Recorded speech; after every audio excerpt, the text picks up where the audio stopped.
Isang magandang gabi po sa ating lahat. Ang biyaya at pagkapala na mula sa ating Amang Diyos at sa ating Panginoong Yesus ang sumating lahat sa gabing ito.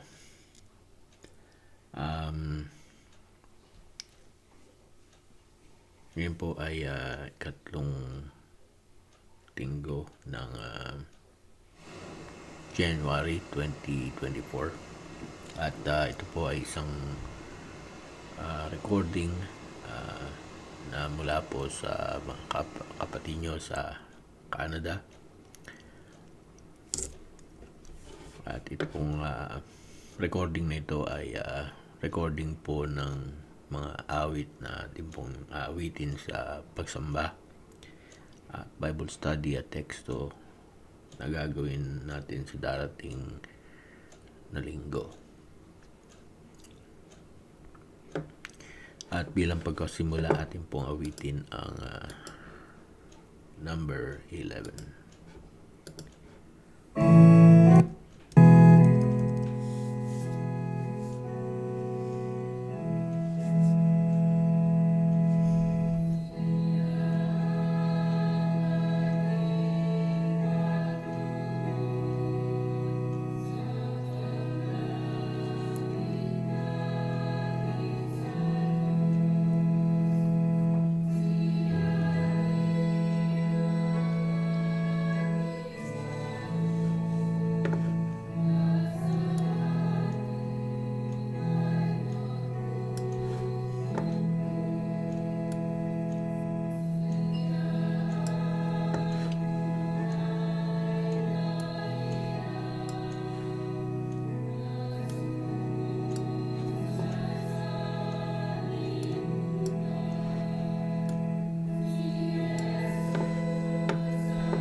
Sunod po natin yung number 12.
number 14.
Sunod po natin ang number 13.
Samahan niyo po ako sa pananalangin.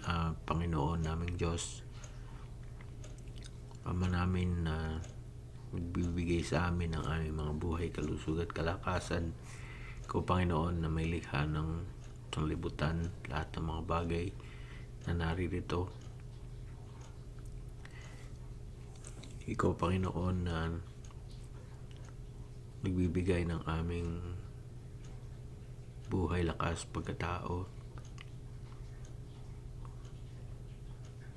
Ikaw na tumawag sa amin upang mapabilang kami sa iyong sambayan, maging maanak mo, tagapagmana ng iyong kaharian.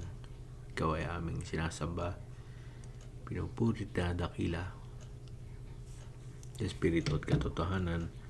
Ama namin Diyos, maraming po salamat sa pag-iingat mo sa bawat isa sa amin. Salamat po sa gabay, patnubay, binibigay mo sa amin na kami kung naglalakbay ay ligtas sa mga uri ng disgrasya at kapahamakan.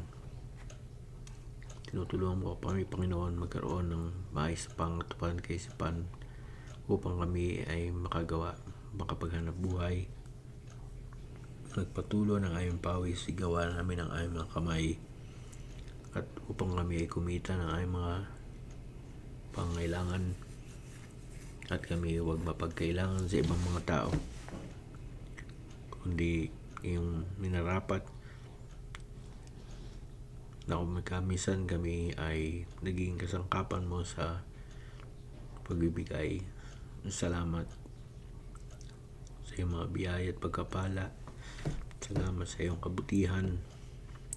Maraming salamat sa mga karunungan at kaalam pinagkaloob mo sa amin, panampalataya na nasa aming mga puso at isipan. Maraming salamat, Panginoon. Di mo kayo iniiwan o pinababayaan. Di mo kami pinagkukulang sa aming mga pangailangan. Kami, Panginoon, tinutulungan mo kung kami nagigipit, kung kami nahihirapan, kung may nalulungkot, kung kami nawawalan ng pag-asa, kung kami nagkakasakit, kung kami, Panginoon, nagkakaroon ng anumang suliranin. Iniingatan mo kami, tinutulungan sa lahat ng iyong mga kabutihan loob. Nagkapasalamat kami. Patuloy ka namin sinasamba sa Espiritu at katotohanan. Ama, nalalaman namin at hinaamin namin sa iyo na mahina kami sa ng aming sarili. Hindi namin kaya na kami, Panginoon, ay manatiling malinis kung kami nakagawa ng kapagsasalita at nakakaisip kami mga bagay na hindi ayon sa iyong kalooban. Kaya kami, Panginoon, mamakaawa sa iyo. Sana po ipatawarin mo kami sa aming mga kasalanan. Panginoon, pagpalain mo po sana ang mga recording na ito na aming pinagsisikapan na aming magawa. Bawat linggo na marating sa aming mga buhay, nilalaan namin sa iyo ang ilang sandali upang kami ay makapag-alay ng mga awit, upang kami ay magbasa at mag-aral ng iyong mga banal na salita. Tulungan kami, Panginoon, sa iyong mga pagbabasa, sa iyong pagsasaliksik. Anin po sana matagpuan ang katotohanan na nais mong matutuhan ng bawat isa sa amin. Upang magkagayon sa pagkaalam ng katotohanan ito, ito ay aming magawa na siya naming magiging pamantayan ng ayong pamuhay, siya naming sanang malakaran upang kami maging karapat-dapat sa iyo, sa iyong kaharian sa buhay na walang hanggan. Dinadalangin po namin mga mahal namin sa buhay na malayo sa amin. Sana, Panginoon, pagpalain mo sila. Kung sila, Panginoon, ay naghahanap buhay, sila, Panginoon, nag-aaral, saan man sila naroon, Ama, ano man ang kanilang ginagawa, sana ingatan mo rin sila gaya ng pag-iingat po sa amin. Loobin niyo, Panginoon, bilang isang pamilya, magkasama-sama kami lagi, manatiling isa, manatili sa pag-iibigan, pagmamahalan, panampalataya, upang di lamang kami dito magsama-sama kundi sa buhay na walang hanggan. Kami pong idinadalangin sa iyo na sana, Panginoon, pagindapatin mo ang bawat isa sa amin. Tulungan mo po sana kami, Panginoon, magkaroon kami ng mabuting kalooban, ng malinis na pananampalataya, mabuting kalooban. Loobin niyo, Panginoon, manatili kami sa pagpapakabanal na hinahanap mo sa bawat sa amin. At ito, Panginoon, ay mga pananampalataya ay maging karapat dapat sa iyo. Sana, Panginoon, ay gamitin mo rin kami makahanap ng mga kaluluwang pupurit na dakila sa iyong marangal na pangalan. Panginoon, pagalingin niyo po sana ang mga karamdaman. Kayo na po, Panginoon, bahalang umako sa aming mga kahirapan. Sa aming po mga pagpaplano, Panginoon, ikaw na po ang bahala. Nais po namin umulat sa aming mga pamuhay, sa aming hanap buhay, sa aming pagpapamilya. Ikaw po sana kaming gabayan, patnubayan, tulungan sa aming mga balakin, sa aming mga buhay. At sana, Panginoon, sa iyong mga pagpapala sa amin, ay tulungan mo kami na lagi naming maalala na lahat ng mga bagay nagmumula sa iyo. Bumalik kami sa iyo at magpasalamat at sumamba sa Espiritu at katotohanan. Nasaan po namin, papalayan mo kami, buo namin sambayan, buong kapatiran ng Iglesia ng Diyos na pinapaging banal kay Kristo Jesus. Hiniling namin sa pangalan ni Jesus, namin tagapagligtas. Amen. Muli po, mabati ako ng magandang gabing muli at biyaya at pagpapala na mula sa ating Amang Diyos at sa ating Panginoong Jesus ang sa ating lahat. Ang Bible study po natin sa araw nito, ngayon po ay January 17, 2024, ay tungkol sa sex change. Ang paksa po, ang pamagat sex change, nararapat ba? So pagka po sinabi nating sex change, ito po ay nangangahulugan ng pagpapalit ng kasarian. Isang lalaki ay gustong maging babae, ay maaaring siya operahan upang tanggalin ang kanyang private part. Na kung magkaminsan nga po nakakatawa man, pero hindi talaga nakakatawa sapagkat maraming mga nagpapapalit ng kasarian ay talagang halos hindi mo na ma-distinguish yung totoong babae, sapagkat mayroong mga pangyayari na ang isang lalaki na gumagayak na parang babae, na mukha ng babae, ay nakaka-attract ng lalaki, at yung lalaki hindi niya alam na lalaki pala yung kanyang kasama sapagkat mukha na siyang babae. Maaaring madalang, pero may mga balita na nangyayari ang mga ganyang bagay. May isang panahon na naging sikat ang bansang Thailand sapagkat ang mga tao na gustong magpalit ng kasarian ay pupunta doon. At ang pagkakaalam ko dati, nagkakaroon nga sila ng tinatawag na medical operation na sex change.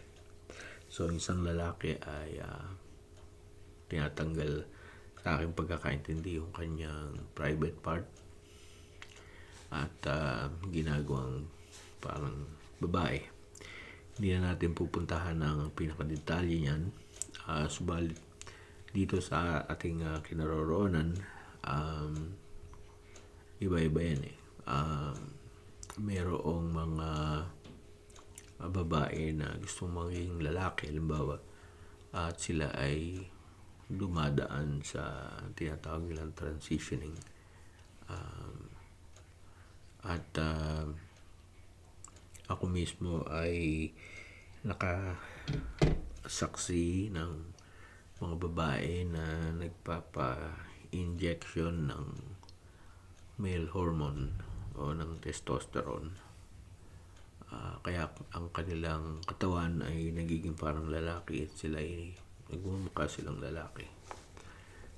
Hindi man ito yung sex change, pero papunta sila doon, so sila ay nagta-transition. At alam natin na mayroong mga lalaki na nagpapalaki ng kanilang chest, ang kanilang hinaharap. Yan. At gumagamit sila ng gamot, I think, para yun ay tumubo at sila ay magmukhang babae. Pero hindi ibig sabihin na yan ang nangyayari ay isang tama, sapagkat ang mga salita ng Diyos nakasulat sa banal na kasulatan, ito yung natawag nating mga salita ng Diyos, katotohanan. At kung gusto nating makalaya sa kamali at kasinungalingan, kinakailangan makita natin yung salita ng Diyos. Kaya sa aklat ng Genesis 1:27, ang sabi doon, kaya nilikha ng Diyos ang tao, lalaki at babae, ayon sa wangis niya. Dalawa lamang talaga ang nilikha ng Diyos, lalaki at babae. Ang biologically born na lalaki ay lalaki, kaya hindi ng biologically born na babae, babae. So, sa makatwid, mayroon lamang dalawang paksaryan, no? So, gender, lalaki at babae, male and female. Yan ang nilikha ng Diyos. Ngayon nagtataka ang marami kung bakit nagkakaroon ng tinatawag na kabilang sa pangatlong kasarian o yung third sex. Balit si Apostol Pablo na sumulat ng mga aklat sa Roma, sa 1:18 hanggang 25, ipinaliwanag niya kung bakit nangyayari yung mga bagay nito. At sabi niya, pinapahayag ng Diyos mula sa langit ang kanyang puot sa lahat ng kasamaan at kalapastangan ng ginagawa ng mga tao, na siyang pumipigil sa kanila para malaman ang katotohanan tungkol sa Diyos. Sapagkat ang katotohanan tungkol sa Diyos ay malinaw sa kanila, dahil inihayag ito sa kanila ng Diyos. Totoong hindi nakikita ang Diyos, pero mula pa nang likhain niya ang mundo, ang kanyang walang hanggang kapangyarihan at pagka-Diyos ay naipahayag sa mga bagay na ginawa niya, kaya wala silang may dadahilan. At kahit alam nilang may Diyos, hindi nila siya pinarangalan o pinasalamatan man, sa halip ibinaling nila ang kanilang mga pag-iisip sa mga bagay na walang kabuluhan. Kaya napuno kadiliman ang mga hangal nilang pag-iisip. Nagmamarunong pero lumitaw sila na sila'y mga mangmang, sapagkat ipinagpalit nila ang dakila at walang kamatayang Diyos sa mga Diyos-Diyosang anyong tao na may kamatayan, mga ibon, mga hayop na may 4 na paa, at mga hayop na nagsisigapang. Yan. Ito po yung pinakaugat na yung tao ay hindi pinahalagahan, pinasalamatan, kinilala ang Diyos na lumikha ng lahat ng mga bagay. Ang Diyos hindi natin nakikita, sabagat ang kanyang kaluwalhatian ay nakikita natin sa pamamagitan ng mga bagay na kanyang ginawa. Pero may mga tao na hindi kinikilala yung karangalan ng Diyos, yung kanyang kapangyarihan. Hindi siya pinarangalan o pinasalamatan. At ibinaling nila yung kanilang pag-iisip sa mga bagay na walang kabuluhan. Pinagpalit nila ang dakila at walang kamatayang Diyos sa mga Diyos-Diyos ang anyong tao na may kamatayan, mga ibon, mga hayop. Yan. So, yung idolatry, yung pagsamba sa Diyos-Diyos, yan ang pinaka-ugat, pinaka-puno-dulo ng mga pangyayari ito. Kaya nagkakaroon na tawag na third sex o ikatlong kasarian na masyado na ang kanilang impluensya ngayon sa sanlibutan. Dahil sa mga pagsambang ito sa Diyos-Diyosan, ang sabi sa 24, kaya iniyaan na lang sila ng Diyos sa maruming hangarin ng kanilang puso, hanggang sa gumawa sila ng kahalayan at kahiyahiyang mga bagay sa isa't isa. So, ang Diyos, pinabayaan na sila doon sa ganung uri ng pag-iisip. Nilayan sila sa maraming hangarin ng puso nila, hanggang sa sila'y gumawa ng kahalayan kahiyahiyang mga bagay sa isa't isa, sapagkat ipinagpalit nila sa kasinungalingan ang katotohanan sa samba sa Diyos tungkol sa Diyos, sinamba nila at pinaglingkuran ang mga nilikha sa langit, ang mga nilikha sa halip na ang manlilikha na siyang dapat papurihan magpakailanman. Amen. So yung dapat na sambahing Diyos sa pamamagitan ng Espiritu at katotohanan, yung dapat na inuugali ng tao na tamang pagsamba sa Kanya sapagkat siya'y Espiritu, yun ang hinahanap ng Diyos. Sabi ni Kristo yan mismo, dapat dumarating ang araw at ngayon nga na sasambahin ng mga tunay na mananamba ang Ama sa Espiritu at katotohanan. Ang Diyos ay Espiritu, kaya hinahanap niya ang mga tao, ang mga tunay na mananamba na sumamba sa Kanya sa Espiritu at katotohanan. Pero ang tao ayaw yun. Hindi yun ang gusto niyang gawin. Yung kabaligtaran ng gusto ng Diyos ang kanyang ginagawa. Yung bawal ng Diyos, yun ang ginagawa ng tao. Kaya ang nangyari, dahil ayaw nilang kilalanin ng Diyos sa Roma 1:26 hanggang 32, hinayaan na lang sila ng Diyos na gawin ang kanilang malalaswang pagnanasa. Ipinagpalit ng mga babae ang natural na pakikipagrelasyon nila sa lalaki sa pamamagitan ng pakikipagrelasyon sa kapwa babae. Ganoon din ang mga lalaki.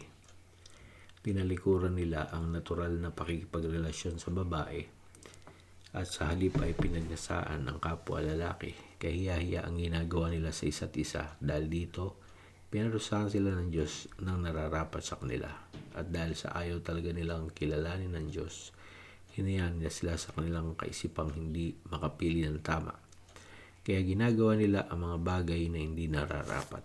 Naging alipin sila ng lahat ng uri ng kasamaan, kalikuan, kasakiman at masasamang hangarin. Sila'y mainggitin, mamamatay tao, mapanggulo, mandarayad, lag nag-iisip ng masama sa kanilang kapwa. Sila'y mga chismoso, chismosa, at mapanirang puri, napupuot sa Diyos, mangwalang galang at mapagmataas.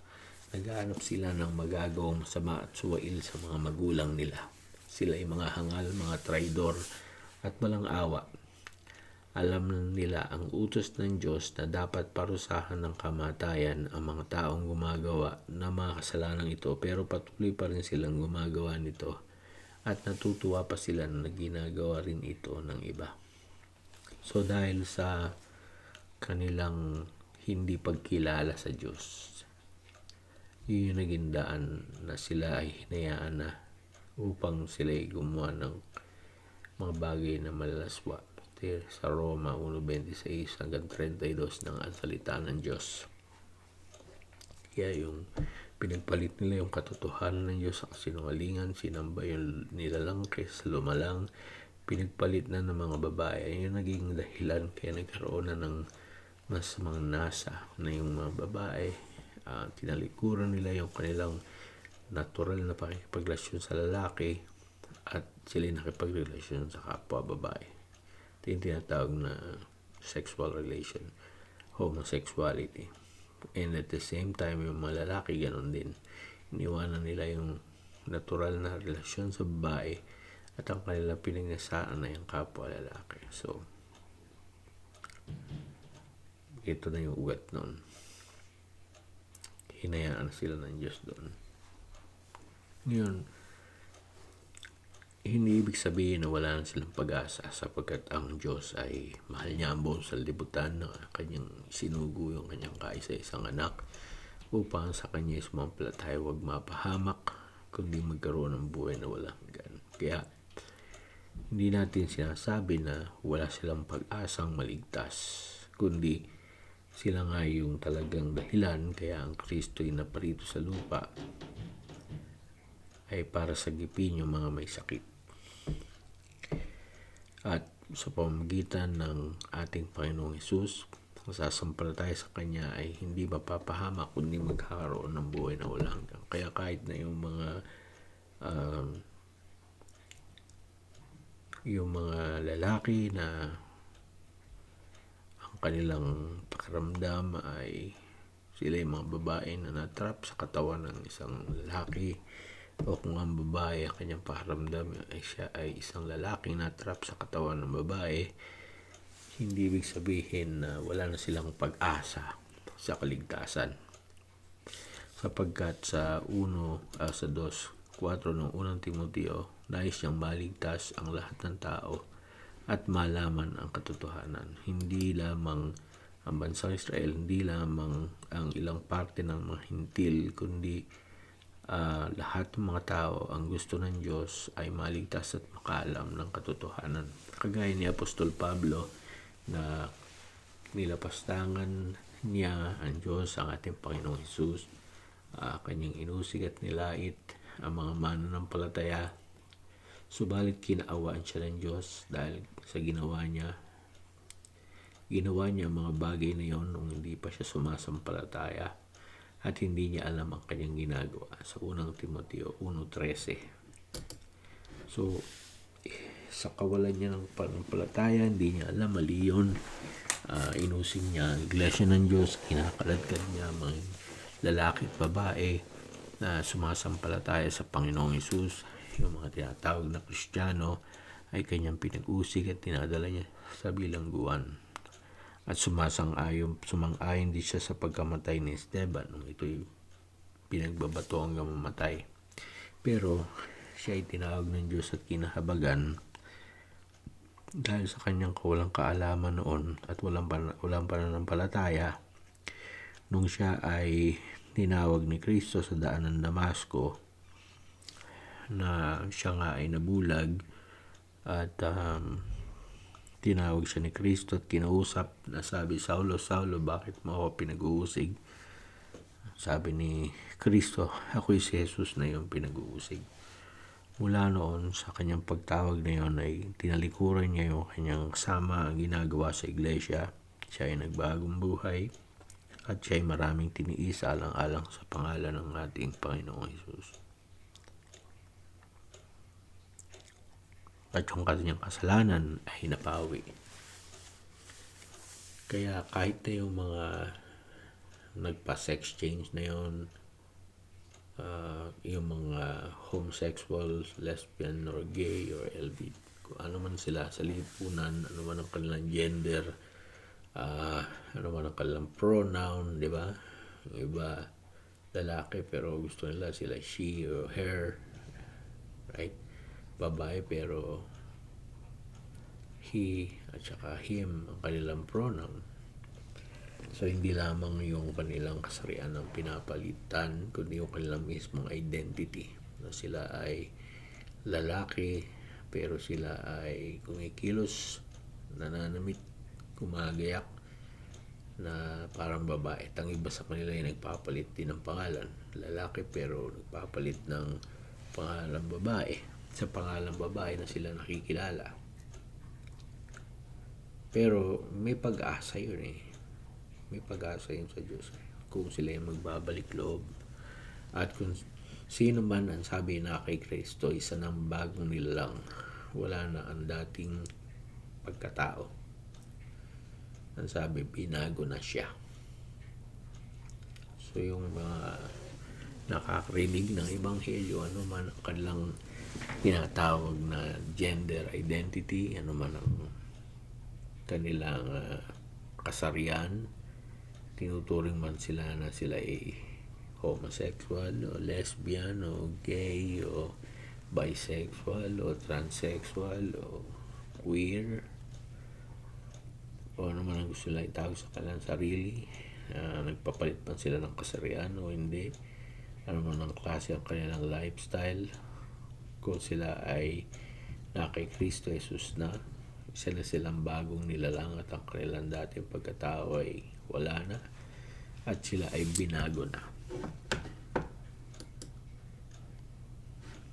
Kagaya ng babaeng nahuli sa pakikiapid, ang bili ng ating Panginoong Jesucristo nung siya walang humatol sa kanya, sabi niya, hindi rin kita hatulan, maaari ka nang umalis pero huwag ka nang muling magkasala. Kaya yung kahit sino, lalaki, babae, straight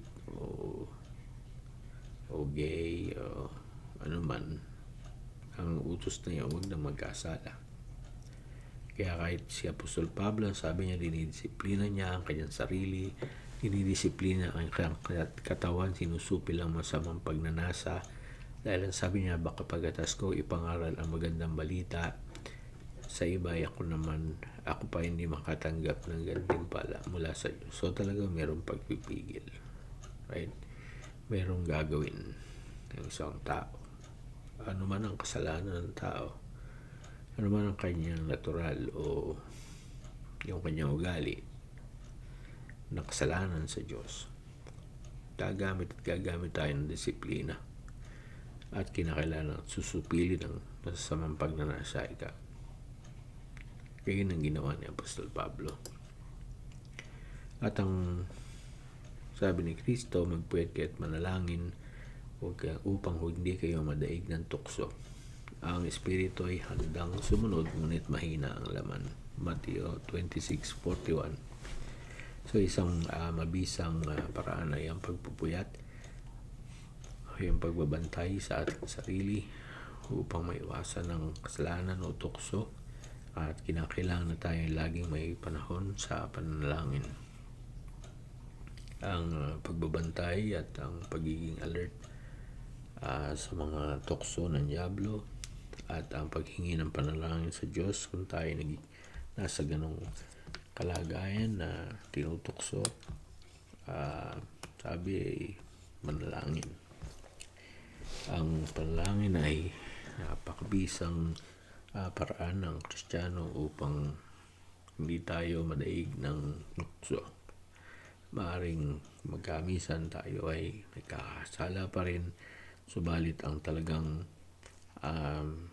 gusto ng ating Panginoong Jesucristo para tayo magtagumpay, tayo ay mananalangin at tayo magdadasal, hihingi ng tulong, kasama ng mga pagpapasalamat sa Diyos, pagpupuri sa Kanya, pagsamba sa Espiritu at katotohanan, kasama na rin yung paghingi ng tulong upang tayo maging matatag at huwag mahulog sa tukso.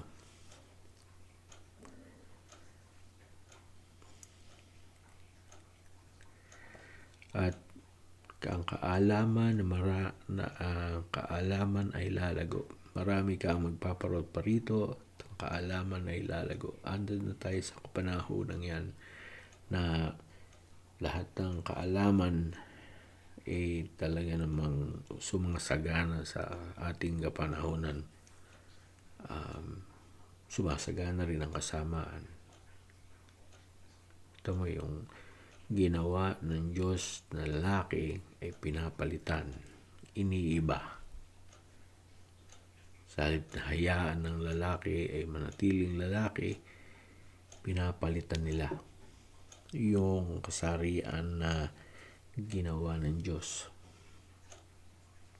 Hindi ginawa ng Diyos ang isang tao na bading o tomboy, kundi yung kasalanan, yun ang nagiging dahilan upang pabayaan sila na sila'y mahulog sa mga paggawa ng mga malalaspang bagay, ang sabi.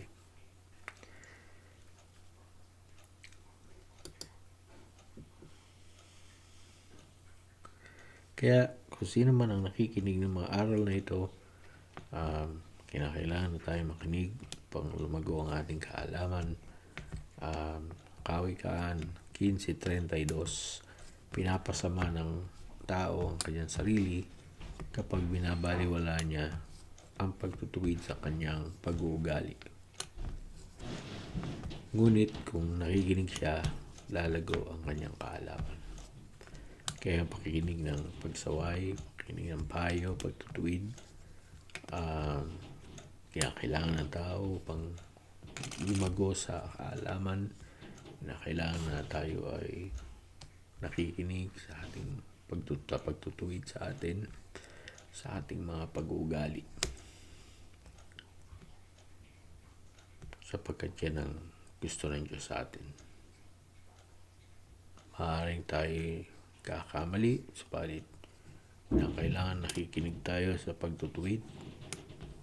Pakinggan natin to upang tayo umunlad sa intelligence o kaalaman. So yan po ang stand ng iglesia tungkol sa bagay na yan. Ang sex change o pagpapalit ng kasarian ay hindi biblical. Ito isang gawain na hindi angkop para sa mga lingkod ng Diyos. Hindi angkop sa mga tao na nilikha ng Diyos ayon sa kanyang larawan at ayon sa kanyang wangis. Pagkatapos po niyan, tayo ay aawit ng isang bilang 57.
Muli po mabati ako na isang magandang gabi at ang biyaya at pagpapala na mula sa ating Amang Diyos at sa ating Panginoong Hesus ang sumating lahat.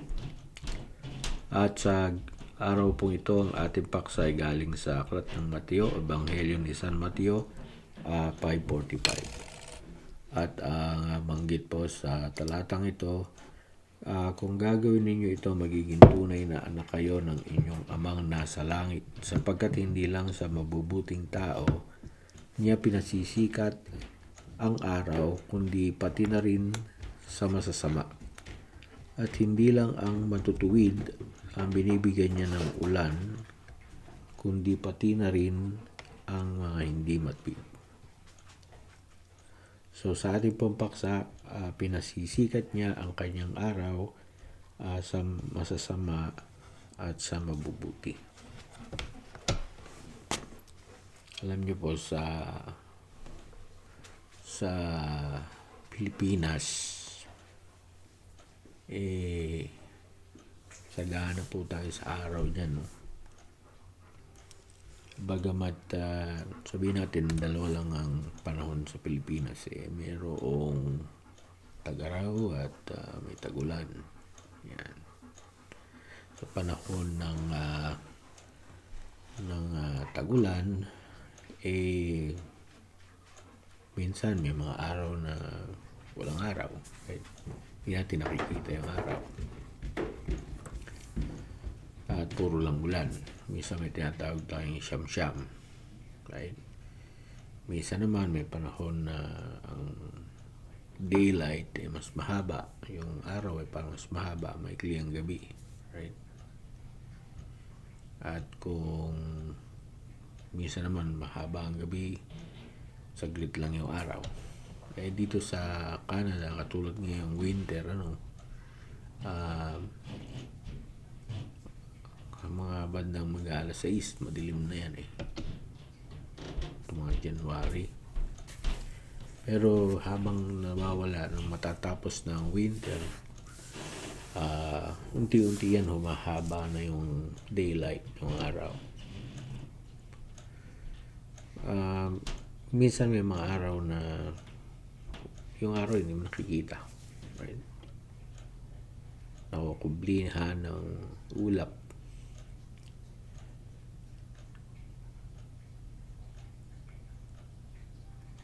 At alam naman natin na malaki ang nagagawa ng araw sa mood ng tao. Kapag walang araw, minsan hindi maganda ang pakiramdam natin. Kaya nga tuntua ang mga tao kapag maaraw, halimbawa kahit winter pero maganda sikat ng araw, medyo nakakapagbago ng ng emosyon pagpasigla. Pero alam natin na ang araw na yan ay binapasikat ng Diyos sa lahat ng mga tao. Mahal niya ang mga taong kanyang nilikha na pagdating sa bagay nito, kahit ikaw ay masama, kahit ikaw ay mabuti, sisikat ang araw para sa iyo. Ang ibig lang sabihin, ang pagkapala ng Diyos ay hindi lamang nakaukol sa masasama, kundi sa mabuti. Hindi lang sa mabuti, kundi sa masama. Sikat ang araw, hindi sumisikat ang araw dahil lang sa mabuti. Pinapasikat ng Diyos ang araw pati na rin sa masama. Gayun din naman, ang matutuwid ay binibigyan niya ng ulan, pati na rin ang mga hindi matuwid. So, pinasisikat ng araw, ng Diyos ang araw sa mabuti at masama, pinauulan niya para sa mga matuwid at hindi matuwid. Kumbaga, pantay-pantay ang kanyang pagpapala. Iba nga lamang yung lingkod ng Diyos, yung anak ng Diyos na kabilang sa kanyang sambayan. Sapagkat anak, tagapagmana ng kanyang kaharian.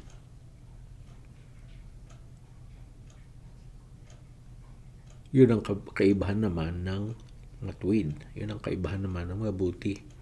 May ekstrang pagpapala na mula sa amang Diyos at sa ating Panginoong Hesus. Pag ginagawa natin ang ilang kalooban, sabi ng Panginoong Hesus, hingin nyo sa akin, humingi kayo sa aking pangalan, ibibigay ito sa inyo. So, mayroong espesyal na pagpapala ang Diyos sa mga tao na sumusunod sa kanyang kalooban. Subalit, ang pisikal na pagpapala ay para sa lahat ng mga tao.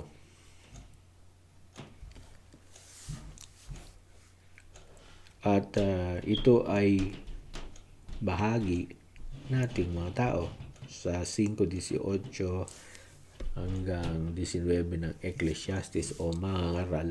Kaya naisip ko na ang pinakamabuting gawin ng tao sa maiksing buhay na ibinigay sa kanya ng Diyos ay kumain, uminom at magpakasaya sa kanyang pinaghirapan habang siya ay nabubuhay, dahil para naman talaga sa kanya ang mga iyon.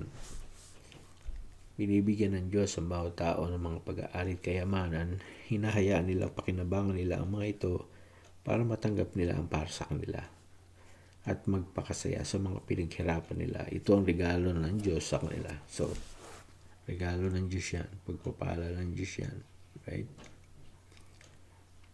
Kung tayo kumakain, umiinom siya, nagpapakasaya siya sa kanyang pinagtrabahuhan habang siya ay nabubuhay, para ito sa kanya.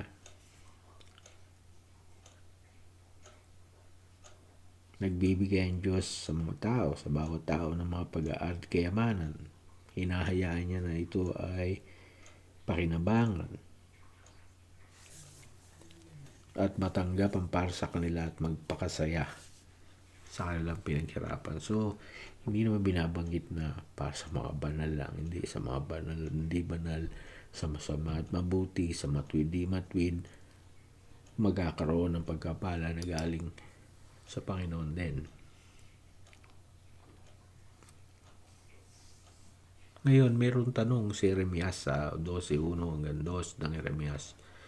Panginoon, kapag nagrereklamo po ako sa inyo, palagi makatarungan ang tugon nyo. Pero ngayon may tanong po ako tungkol sa katarungan nyo. Bakit po umuunlad ang masamang tao? Bakit po mapayapa ang buhay ng mga taong taksil sa inyo? Pinagpapalay niyo po sila na parang punong kahoy na nag-uugat, lumalago at namumunga. Pinupuri po nila kayo ng mga bibig nila pero hindi galing sa puso nila. So, kumbaga minsan mayroong hindi naiintindihan ng tao. Tulad ng propetang si Jeremias, yung kanyang obserbasyon ay kanyang itinanong sa Diyos, bakit ganun? Masamang tao muunlad, payapa ang buhay nila, pinagpapala, lumalago, namumunga. Kahit yung mga bibig nila ay sumasamba sa Diyos, hindi galing sa puso,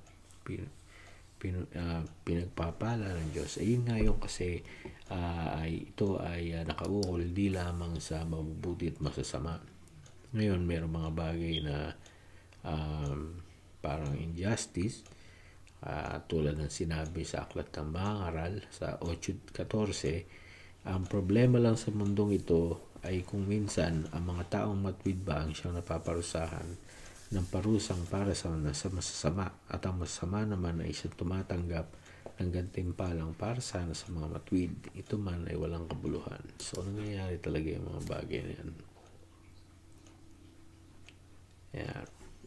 Nangyayari yan. Pero, hindi natin pwedeng questionin ng Diyos dun eh. Kung ang isang taong matwid ay napaparusahan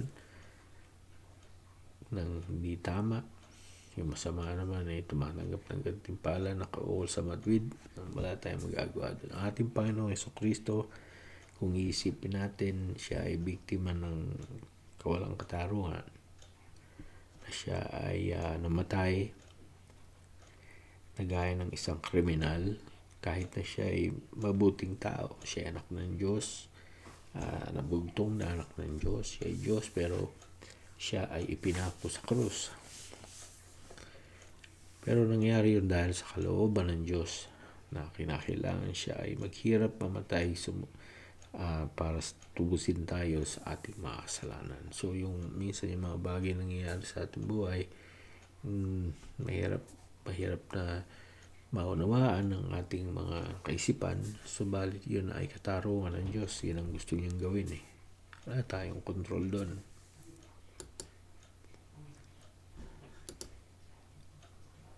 At alam natin na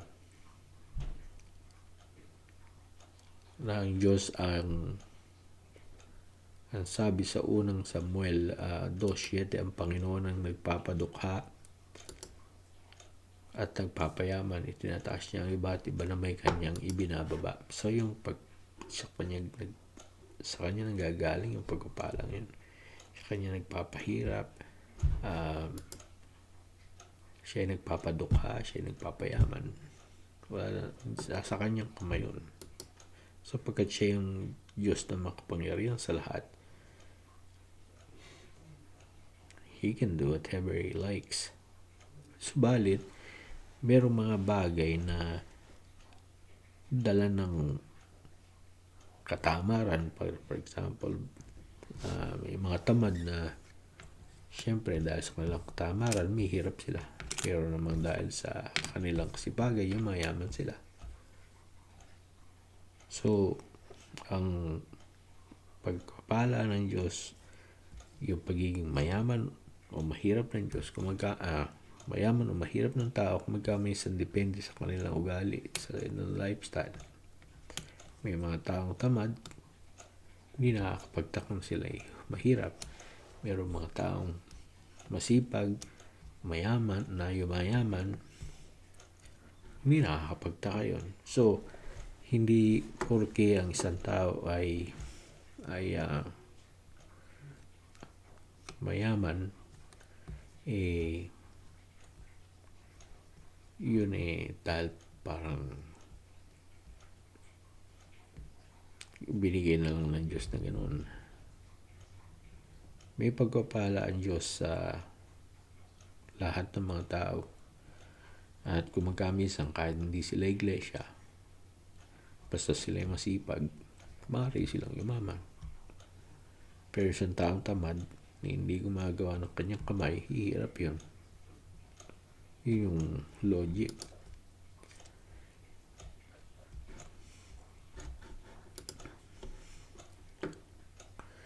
At alam natin na lahat ng tao ang lumikha ng Diyos. Ang Panginoon ang lumikha sa tao, maging mayaman, maging mahirap. Siya ang may likha sa lahat. Tayo ay kanyang manilikha. Tayo man ay mayaman o mahirap. Pero kung may nakikita kong mayaman na makasalanan, sabi sa banal na kasulatan, huwag kang maiingit doon. Kung may mga taong yung mayaman dahil sa paggawa ng krimen, bebenta ng drugs, nagnanakaw, nangurakot, nandadaya ng kapwa, sabi, huwag kang maingit doon. Sa halip, igalang mo ang Panginoon habang tayo nabubuhay. Right? Ngayon, alam natin na tayong lahat, wala naman talaga tayong dinala dito sa mundo na sa ito. Pag alis natin, wala rin tayong dadalin. Kaya kung mayroon tayong pagkain at pananamit, ang sabi dapat na tayong makontento doon. Ang ayaw lang naman sa atin na mangyari ng Diyos ay yung tayo ay umibig sa salapi. Sapagkat ang salapi ang siyang ugat ng lahat ng uri ng kasamaan. Kumisan, makikita natin yung ating kapitbahay, bakit sila ay maraming pambili ng mga mamahaling bagay. Maganda yung kanilang bahay, nakakapag-repair, renovate sila ng kanilang bahay, nakakabili sila ng mga camper, mga trailer, ng mga boat, ng mga motor, magagarang kotse, mga truck. Lahat, kumpleto sila sa gamit. Tapos minsan nagtataka tayo kung saan kumukuha ng ganito mga taong ito. Siguro nagtitinda ito, yung papasok sa isip natin, siguro nagtitinda sila ng drugs o something. Kaya ganun. How can they afford that kind of lifestyle? Lagi silang nagbibiyahe. Lagi silang may pera. Lagi silang nagbabakasyon. Samantalang ikaw, iglesia ka ng Diyos, pero hirap na hirap ka sa hindi mo magaya yung kanilang pamumuhay. Kanya-kanya lang ng kaloob yan mula sa Diyos Kanya-kanya lang ng kaloob yan, ng pagpapala na galing sa Diyos. Kung ang buhay natin ay ano man ang ating katayuan sa buhay, ano man ang ating nakakaya, kontento tayo doon. Hindi ibig sabihin na hindi naman na tayo magsisikap sa ating pamumuhay para tayo umunlad. Basta iwasan din natin na tayo ay iibig sa salapi. Sapagkat ang pag-ibig sa salapi ay siyang ugat ng lahat ng uri ng kasamaan. Ang tao ng Diyos ay dapat na lumayo sa mga bagay na yun. Yung pag-ibig sa salapi. Sapagkat pag inibig natin ang salapi, nandiyan na tayo matutukso na gumawa ng kasamaan para lang magkaroon ng kayamanan. Alalahanin natin na wala naman tayo talagang dinala sa mundong ito, wala rin tayo madadala pag-alis. Ngayon, buhay naman ng tao ay hindi naman sa kasaganaan ng ating tinatangkilik, hindi ba? Kung ano ka man, medyo katamtaman yung buhay mo, hindi ka naman pinababayaan ng Diyos, hindi ka naman namamalimos ng tinapay, hindi ka naman iniiwanan ng Diyos, pinagkakalooban ka ng sapat sa iyong kailangan, minsan may sumusobra. Yung sabi sa atin, makontento tayo, pero hindi ibig sabihin na hindi naman tayo magsisikap na gumawa ng paraan para tayo ay umasenso rin naman sa ating pamumuhay. Siyempre, nagpapaaral ka rin ng anak, so nag-overtime ka, hindi ba? O kaya meron kang sideline. O kaya natutuhan mo meron kang negosyo sa hindi ka lamang namamasukan, meron ka pang sariling negosyo. Ini-invest mo yung pera mo sa ganito, sa ganyan. O kaya may mga taong sinuswerte. So, ang buhay ng tao hindi nakasalalay sa ating tinatangkilik. Iwasan ninyo ang pagiging sakim sa salapi, ang sabi sa Hebreo 13:5. Maging kontento kayo sa anumang nasa inyo sa pagsinasabi ng Diyos, hindi ko kayo iiwan o pababayaan man. Kaya nakita natin kung paano nga pinagpala ng Diyos ang mga Israelita doon sa disyerto, na bagamat marami silang iniwan doon sa Egypt, sagana sila sa pagkain, may tubig silang iinumin. Nung dalhin sila ng Diyos sa disyerto, ang pangako sa kanila ng Diyos, dadalhin sila sa lupain na dinadaluyan ng gatas at pulot. Subalit, hindi sila diniretso ng Diyos doon sa daan na yon, kundi sila ay dumaan sa disyerto. Right? Minsan may panahon na sila ay walang kakainin. Sinisisi nila ang Diyos, nagrereklamo sila na sana'y dapat di na sila dinala sa disyerto para patayin sa gutom. Sana iniyaan na lang sila sa Egypt, na sagana sila sa mga pagkain na kailangan, busog sila. Subalit kinakailangan din naman na tayo magtiwala sa kanyang kapangyarihan. Nakita natin, disyerto yon, pero sila ay pinainom ng Diyos ng tubig. Disyerto, subalit may tinapay na bumababang galing sa langit.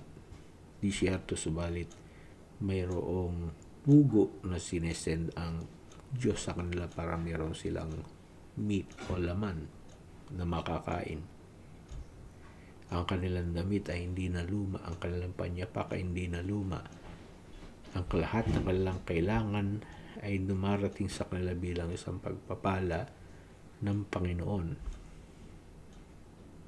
Ang Diyos ay kaya silang buhay, hindi sila pinabayaan doon sa kanilang mga pangangailangan, sa kanilang paglalakbay hanggang sa makarating sa lupang pangako, hindi man sila yung kanilang mga anak.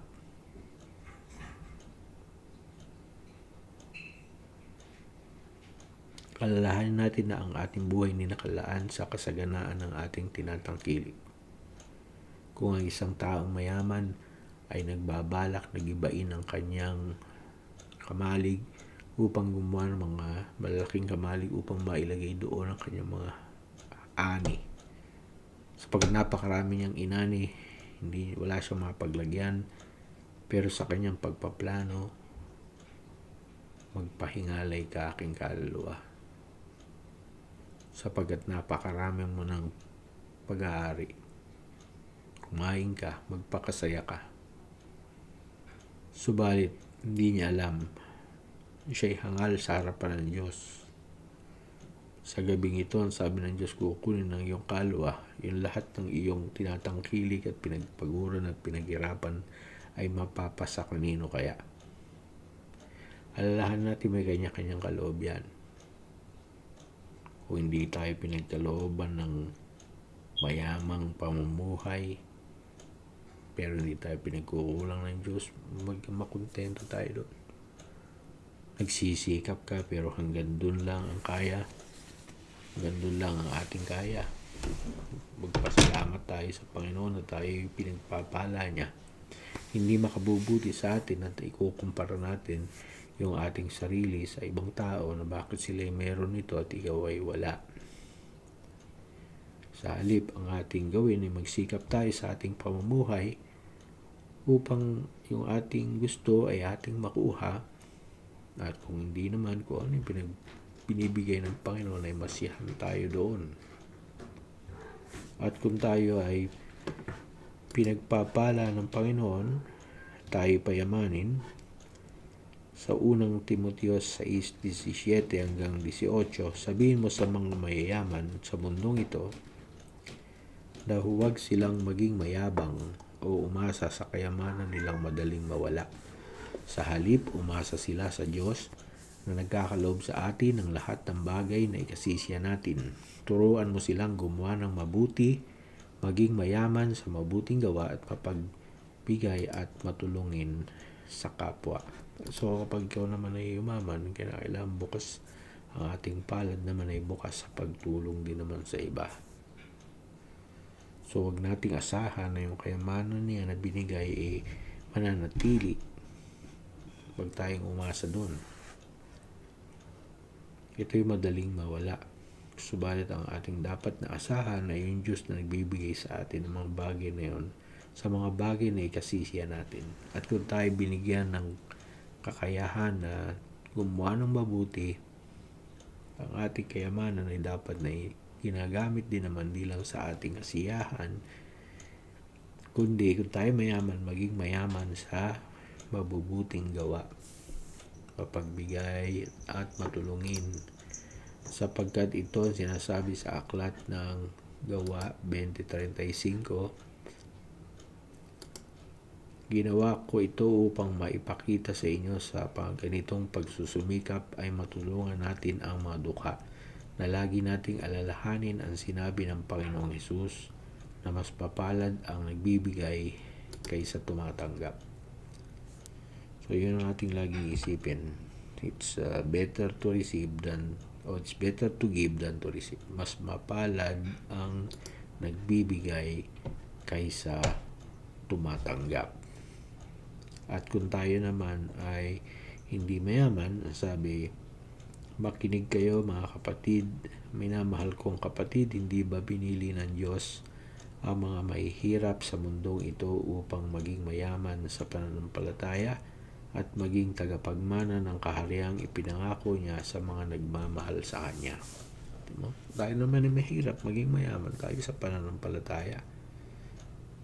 Tayo magiging tagapagmana ng kahariang ipinangako niya sa mga nagmamahal sa Kanya. Yun ang kayamanang hindi mabibili ng salapi, yung kahariang ipinangako ng Diyos sapagkat tayo ay nagmamahal sa Kanya.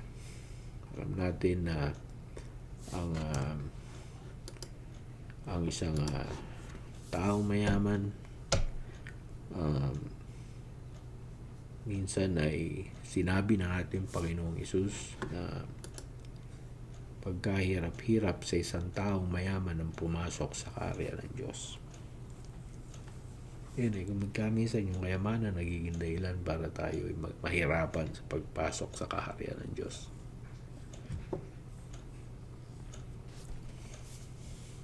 Paano kasino ka maliligtas? Sa tao imposible, pero sa Diyos imposible yan. So hindi ibig sabihin na hindi maliligtas yung mayaman. Ang sabi lang niya, pagkahirap-hirap para sa isang taong mayaman ang pumasok sa kaharian ng Diyos.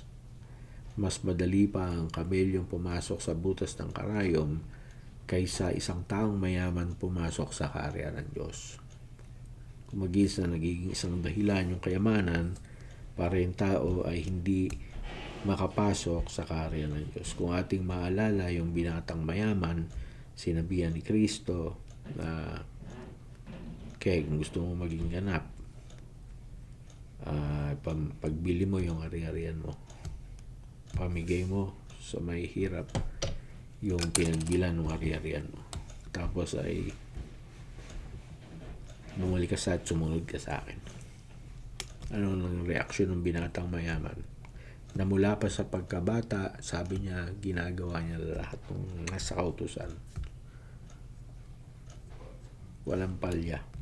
Mula pa sa kanyang pagkabata, ginagawa niya na yun. Anong gagawin ko? Sabi niya, para magkaroon ng buhay na walang ganun. Ginagawa ko na lahat. Kung gusto mo maging ganap, yun nga, ipagbili mo yung ari-arian, pamahagi sa duka, at humalik ka at sumunod ka sa akin. Nung marinig na ito, siya ay nalungkot Siya umalis sapagkat napakalaki ng kanyang kayamanan, hindi niya kayang ipamahagi, hindi niya kayang i-share, hindi niya kayang gamitin na itong pantulong sa ibang mga tao, hindi niya kayang bitawan at sumunod sa ating Panginoon Hesus. Kaya sabi niya, pagkahirap-hirap sa isang taong mayaman ang pumasok sa kaharian ng Diyos. Pero sa iglesia, meron ding mayayaman. Sa mga mayayaman sa sanlibutan ito, ang sabi ay pagbilinan mo sila na sila'y huwag umasa sa kayamanang hindi nananatili, kundi sa Diyos na nagbibigay ng sagana sa ating iglesia. Turuan mo sila na sila'y maging mayaman sa paggawa ng mabuti, maibigin sa pamamahagi, upang sila, ang sabi niya, ay makapanangan sa buhay na tunay na buhay. Maging mapagbigay, maging matulungin, yun ang pinagbibili naman sa ating ngayon. Tayo naman hindi mayaman, dapat maging mayaman tayo sa pananampalataya sa Diyos, na hindi tayo pababayaan at hindi tayo pagkukulangin. Na kapag inuna natin yung kanyang kaharian at ang kanyang katwiran, ang lahat ng mga bagay na ating pangangailangan ay ipagkakaloob sa atin. Kaya ito yung ating tatandaan sa 2 Korinto 8:15. Ayon sa kasulatan, ang nagtipon ng marami ay hindi sumobra. See? Ang nagtipon ng kaunti ay hindi naman kinulang. Talagang may pagkakapantay-pantayan sa loob ng iglesia. Kung ating makikita, pinagkakalooban ng Diyos ng marami, hindi naman sila sumusobra sapagkat yung kanilang binibigay sa kanila ng Diyos ay nagagamit din nila sa pagtulong sa ibang tao. At yun namang hindi masyadong marami ang kanilang kinikita o naiipon, hindi naman sila kinukulang sapagkat tinutulungan naman sila ng Diyos. Tinutulungan sila sa pamamagitan ng kapatiran sa kanilang mga pangangailangan. Kaya yan ang pagpapala ng Diyos sa mga anak niya sa loob ng iglesia, na kinakailangan lamang na tayo ay huwag mawawalan ng pananampalataya kung tayo dumadanas na mga kahirapan sa ating pamumuhay, mga problemang pinansyal, na tayo ay hindi niya pababayaan sa ating mga pangangailangan. At kung tayo pinagpapalay, gamitin natin ang mga pagpapalang ito upang tayo, mga kapatid, ay makapaglingkod sa ating kapatid sa pamamagitan ng pagtulong sa kanila, at magamit natin ang ating kayamanan sa ikapupuri ng Panginoon. At muli po, bumabati po ako ng isang magandang gabi at ang biyaya at pagpapala na mula sa ating Amang Diyos at Panginoong Hesus ang sumating lahat. Awit po tayo ng isang bilang 70.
kung inyo pong nais ay pwede nyo pong i-post ang recording nito at pwede po kayong manalangin ng inyong pansariling panalangin.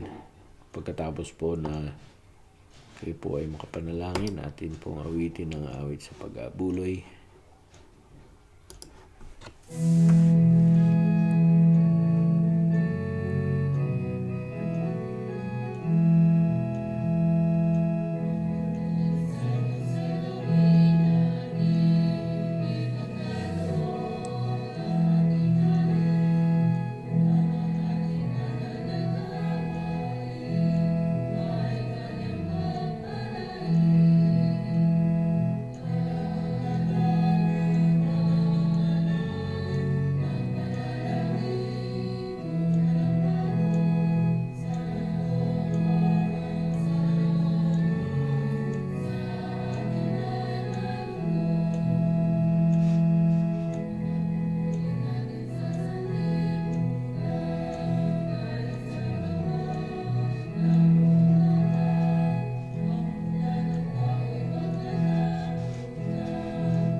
Tayo po ay manalangin. Ama naming Diyos na pinagmumulan ng lahat ng aming mga pangailangan, ipusan ng basbasan ng halagang aming napagtipon-tipong magkakapatid.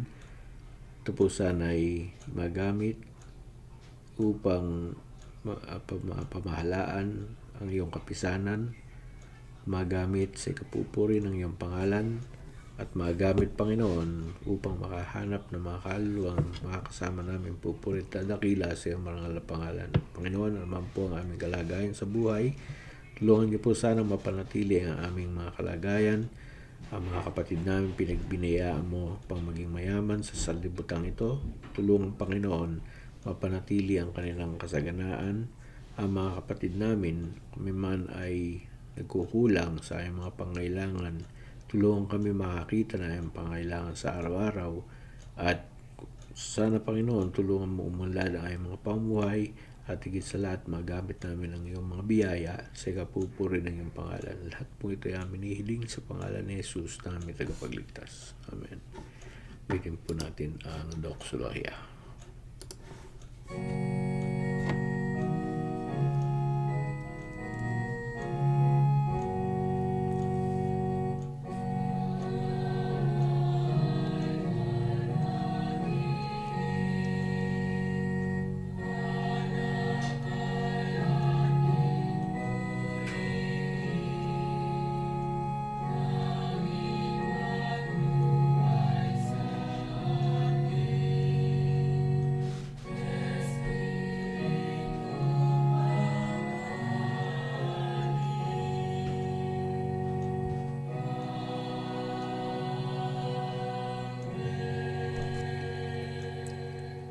At ngayon, mga kapatid, sumating lahat ang walang hanggang pag-ibig ng ating Diyos na amang sumasa mga langit ang biyayang pagliligtas ng ating mananakop na si Kristo Jesus, ang pakikilakip ng Banal na Espiritu, siya naman tumulong pumatnubay sa bawat isa sa atin, magpala sa kalaganapan ng Iglesia ng Diyos na pinapaging banal kay Kristo Jesus at sa ating lahat, magmula ngayon at magpakailanman.